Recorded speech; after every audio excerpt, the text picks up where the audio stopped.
السلام علیکم۔ لبنہ اردو اکیڈمی میں آپ سب کو خوش آمدید ہے۔ آج ہم نے جس موضوع کا انتخاب کیا ہے آپ کی کلاس کے لیے وہ عام طور پر بچوں کے لیے کچھ مشکل رہا ہے۔ علم البیان۔ علم البیان کیا ہے، اس میں کون کون سی تعریفیں شامل ہیں، کون کون سی چیزیں اس میں شامل ہیں، اور اس کو کس طرح سے سمجھا جا سکتا ہے، آج ہم آپ کو اپنی کلاس میں اس کے بارے میں بتائیں گے۔ بیان کرنا، آپ کو جیسے سب کو پتہ ہے کہ بیان کرنا، کہنا، بتانا، کسی چیز کو سامنے لانا، بات کرنا۔ علم البیان، ایک ہی بات کو نت نئے انداز میں بیان کرنے کے عمل کو اصطلاح میں علم البیان کہتے ہیں۔ بیان کرنے کا علم، اور وہ کیا ہے؟ بیان کرنا کیسے ہے؟ نت نئے انداز میں۔ ایک سادہ ایک جملہ کہا گیا ہے اور آپ اس کو نت نئے انداز میں، مختلف انداز میں اس بات کو کیسے دلکش کر کے، کیسے نئے طریقے سے اس کو بتا سکتے ہیں، یہ اس کا علم ہے۔ یہ علم کلام میں معنوی خوبیاں پیدا کرنے کے ساتھ ساتھ اس کو دل نشین بھی بناتا ہے۔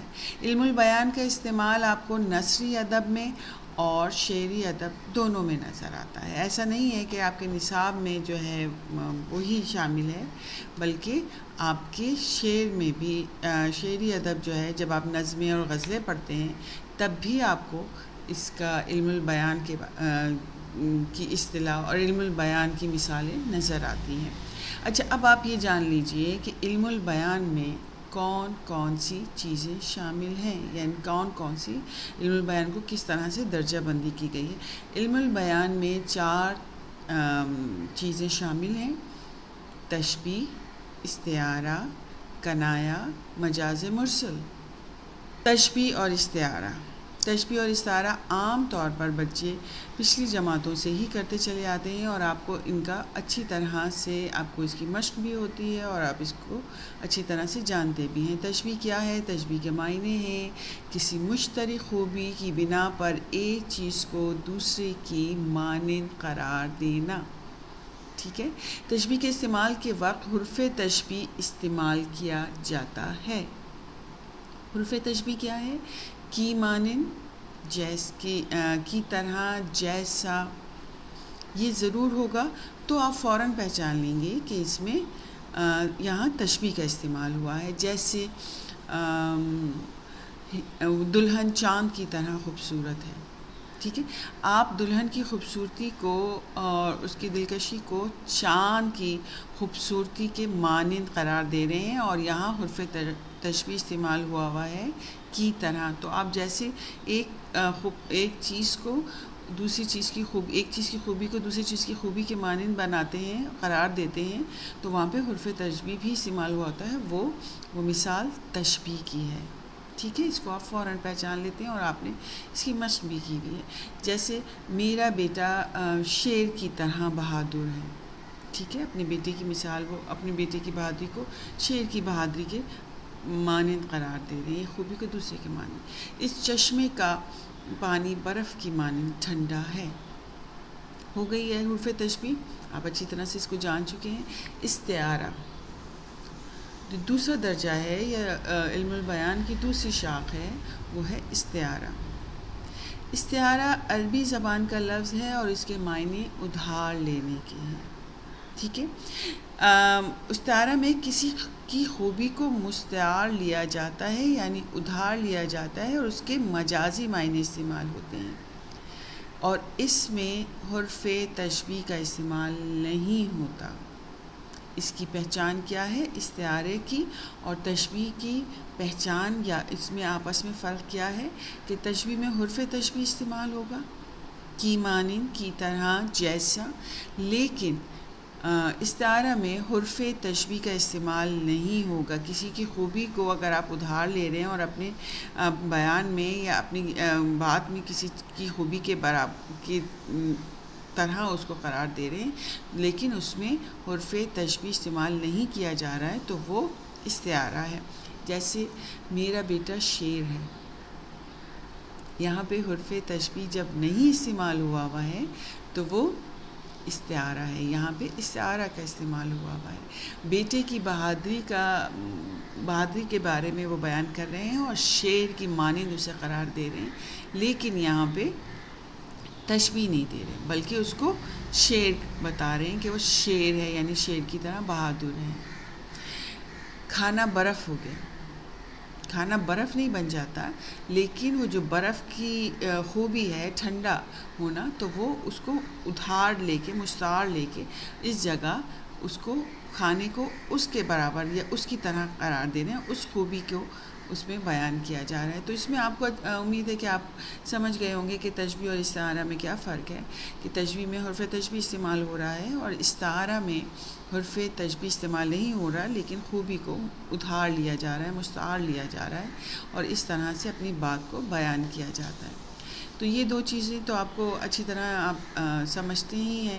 اب جو اصل جو بچے جہاں پر پریشان ہوتے ہیں اور جہاں جو ان کے لیے کچھ مشکل ثابت ہوا ہے وہ ہے کنایا اور مجاز مرسل. کنایا کے لفظی معنی اشاروں میں بات کرنے کے ہیں. علم البیان کی اصطلاح میں کہ جب کوئی لفظ اپنے مجازی معنی میں اس طرح استعمال کیا جائے کہ اس کے حقیقی معنی بھی مراد لیے جا سکتے ہوں، لیکن ذرا غور کرنے سے انسان اس کے مجازی معنی تک بھی پہنچ جائے جو کہنے والے کا اصل مقصد ہے، اسے کنایا کہتے ہیں. اشاروں میں بات کر رہے ہیں، لیکن وہ لفظ یا وہ الفاظ ایسے استعمال ہوئے ہیں کہ آپ اس کے حقیقی جو اس کے واقعی لغوی معنی ہیں اس کو بھی سمجھیں تو بھی صحیح ہوگا، لیکن جب اس کی آپ مجازی معنوں میں پہنچیں گے تو آپ بات کی گہرائی تک پہنچیں گے. تب آپ وہ ذو معنی بات آپ سمجھیں گے اور اس بات سے لطف اندوز ہوں گے، اور وہ بات کس طرح سے دلکشی پیدا کر رہی ہے اس کو پھر آپ اس ادب کی اس صنف میں یا اس نثر میں جب آپ اس بات کو سمجھیں گے تو آپ کو وہ مزید لطف آپ کا دوبالا کرے گی. اس لیے اس کو کنایا کہتے ہیں کہ اشاروں میں بات کرنا. لیکن اگر آپ نہیں سمجھ پا رہے تو بھی وہ جملہ ایسا ہوگا کہ وہ آپ کو وہ مکمل ہی لگے گا. وہ ایسا نہیں ہوگا کہ مبہم ہے اور آپ کو اس کے معنی نہیں سمجھ آ رہے، لیکن اگر آپ اس کے مجازی معنی جس طرح سے اسے استعمال کیا گیا ہے اگر آپ اسے سمجھ گئے تو وہ بات مزید دلکش اور پرلطف ہو جائے گی. جیسے بیٹے کو عرصے کے بعد دیکھ کر اس کا کلیجہ ٹھنڈا ہو گیا. کلیجہ ٹھنڈا ہونا یعنی خوشی اور راحت کا باعث ہونا، کہ اتنے عرصے کے دیکھنے کے بعد اس کو کتنی خوشی اور راحت ہوئی ہے، کتنا سکون ہوا ہے اس ماں کو، وہ اس میں اس بات کو بیان کیا جا رہا ہے. اپنے سفید بالوں کا کچھ خیال کرو. یہاں سفید بالوں کا خیال کرنے کو اب سفید بالوں کا خیال کرو یعنی آپ اپنے بالوں کی حفاظت کریں، اس کا دیکھ بھال کریں، اس کا خیال کریں، یہ بھی معنی ہو سکتے ہیں. جو لغوی معنی لفظی معنی کہ عام جو سرسری طور پہ جب آپ اس کے لیے، لیکن اگر آپ اس کی گہرائی میں جائیں گے تو سفید بالوں سے یہاں ان کی عمر کا لحاظ دلایا گیا ہے، ان کی بزرگی کو یاد دلایا گیا ہے کہ اپنی یہ جو آپ حرکتیں کر رہے ہیں کچھ اپنے سفید بالوں کا خیال کریں. تو یہاں بڑھاپے کی طرف جو ہے کنائے میں اس کو بتایا جا رہا ہے. ایک سفید پوش انسان کسی کے آگے ہاتھ نہیں پھیلاتا. اب یہاں سفید پوش یعنی صاف ستھرے کپڑے پہنے ہوئے، سفید کپڑے پہنے ہوئے یہ ہے نہیں، بلکہ اس کے جو ذو معنی باتیں ہیں یا جو گہرائی ہے اس بات میں، جو کنایا اس میں استعمال ہوا ہے کہ جو ایک خوددار عزت دار جو انسان ہوتا ہے، چاہے وہ کیسی ہی حال میں ہو، چاہے وہ کیسی ہی تنگ دستی میں ہو، وہ کبھی کسی کے آگے ہاتھ نہیں پھیلائے گا. تو وہ سفید پوش لوگوں سے یہاں مراد وہ خوددار لوگ ہیں، جو وہ عزت دار لوگ ہیں جو اپنی عزت نفس کو کسی کے آگے جھکانا پسند نہیں کرتے، بلکہ خودداری سے وہ اپنی ایک وضع قائم رکھنے کی کوشش کرتے ہیں. تو یہ کنایا ہے جس میں اشاروں کنایوں میں بات کی جا رہی ہے. لفظی جو اس کے مجازی معنی ہیں اس میں اس تک جب آپ پہنچیں اسی گہرائی پہ پہنچیں تو بیان کا جو لطف ہے وہ دوبالا ہو جاتا ہے، لیکن اس کے حقیقی معنی بھی مراد لیے جا سکتے ہیں. اور اصل میں اس کو استعمال کیا جاتا ہے، ان الفاظ کو استعمال کیا جا رہا ہوتا ہے اس کے مجازی معنوں میں. اچھا، مجاز مرسل کیا ہے؟ علم البیان کی اصطلاح میں اگر کسی لفظ کے حقیقی اور مجازی معنوں میں تشبیہ کے علاوہ کوئی اور تعلق پایا جائے تو اسے مجاز مرسل کہا جاتا ہے. تشبیہ کے علاوہ کوئی اور تعلق ان کے درمیان. اب اس کو مثال سے آپ سمجھنے کی کوشش کیجئے، کیونکہ یہ آپ بیان میں، ادب میں، نثر میں، شعروں میں، اشعار میں اب آپ پڑھ رہے ہوتے ہیں تو اب آپ کس طرح سے اس کو سمجھیں گے اور کس طرح سے پہچانیں گے. جیسے عمر نے بازار سے کتاب خریدی. اب عمر نے بازار سے کتاب نہیں خریدی، عمر نے دکان سے، کسی ایک خاص دکان سے کتاب خریدی. پورے بازار سے جا کے اس نے کتاب نہیں خریدی. لیکن یہاں دکان سے کتاب خریدنے کو کس معنی میں، کس چیز سے بیان کیا جا رہا ہے؟ بازار. دکان بازار میں ہے، عمر نے بازار سے کتاب خریدی، تو آپ سمجھ جائیے کہ عمر بازار گیا اور اس نے کسی دکان سے کتاب خریدی. تو یہ مجاز مرسل ہے. میں نے الحمد پڑھ لی.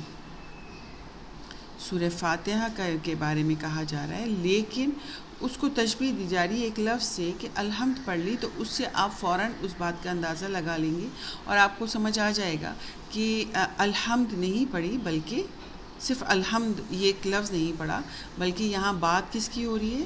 سورہ فاتحہ کی بات ہو رہی ہے.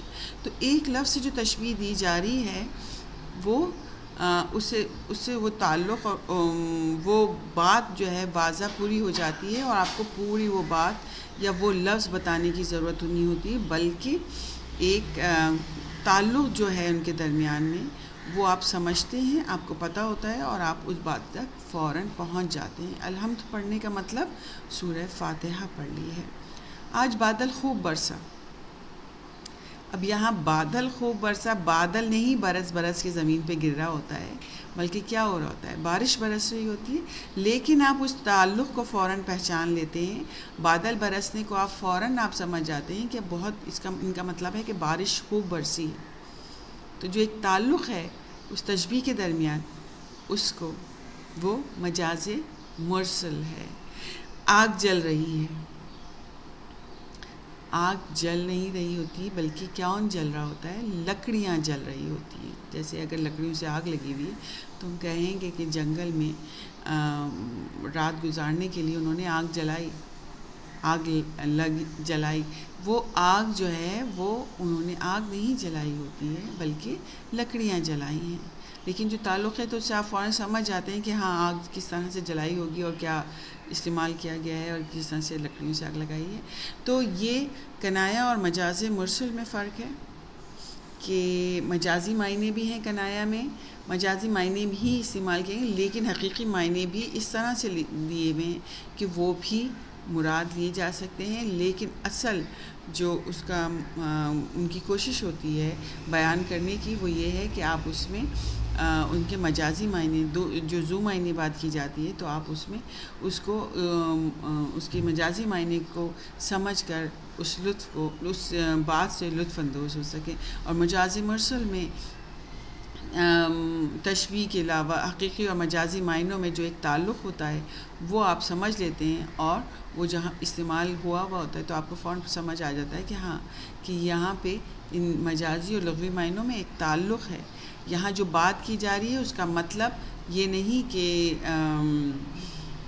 یہی لفظی یہ جو لفظ استعمال کیا ہے یہی ہے، بلکہ اس کے مجازی معنی کوئی اور ہیں، اور اس بات کو انہوں نے اس طرح سے استعمال کیا اور آپ اس بات کی گہرائی تک پہنچ جاتے ہیں. جیسے کہ میں نے کہا کہ آج بادل خوب برسا.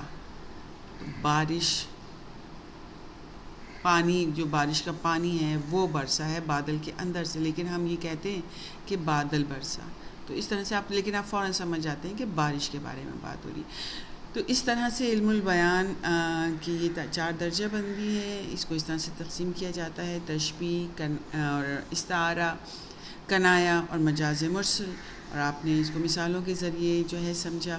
اگر جو ہے یہ سوال آتا ہے کہ کنایا یا مجاز مرسل کو آپ ایک مثال کے ذریعے واضح کریں، جو عام طور پہ پرچوں میں کیا جاتا ہے، تو جس طرح سے میں نے آپ کو کہا کہ آپ اس کی ایک مثال جیسے کنایا کی مثال ہے کہ اپنے سفید بالوں کا کچھ خیال کرو، اور پھر اس کے بعد آپ سفید بالوں کو انڈر لائن کریں گے اور کہیں گے کہ اس جملے میں سفید بال کنائے کے طور پہ استعمال کیے گئے ہیں، اور یہاں سفید بالوں سے مراد ان کی عمر، بزرگی یا بڑھاپے کا احساس دلانا ہے. مجاز مرسل میں کہ میں نے الحمد پڑھ لی یا آج بادل خوب برسا، مجاز مرسل کی مثال ہے. اور یہاں بادل کے برسنے سے کو جب بیان کیا جا رہا ہے تو مجاز مرسل میں بادل برسنا یعنی بارش کا ہونا یا پانی خوب برسنا اس سے مراد ہے، جو مجاز مرسل میں بادل کے طور پہ اس کو کہا جا رہا ہے. امید ہے کہ آپ کو علم البیان کا مطلب سمجھ آیا ہوگا، اس کی درجہ بندی کو آپ سمجھے ہوں گے، تشبیہ، استعارہ، کنایا، مجاز مرسل کو اچھی طرح آپ کو سمجھ میں آیا ہوگا. مثالوں کے ذریعے آپ اپنی بات کو سمجھانے کی کوشش کرتے ہیں، یا مثال ضرور دی جاتی ہے جب آپ کو آپ کے امتحانی پرچے میں آپ سے ان کی تعریفیں پوچھی جاتی ہیں. امید ہے آج کی کلاس آپ کے لیے معاون و مددگار ثابت ہوگی. جو بچے نئے اس کلاس میں شامل ہوئے ہیں چینل کو سبسکرائب کرنا نہ بھولیں. کلاس آپ کو پسند آتی ہے تو اس کو لائک ضرور کیجیے. اگلی کلاس تک کے لیے اجازت دیجیے. اللہ حافظ.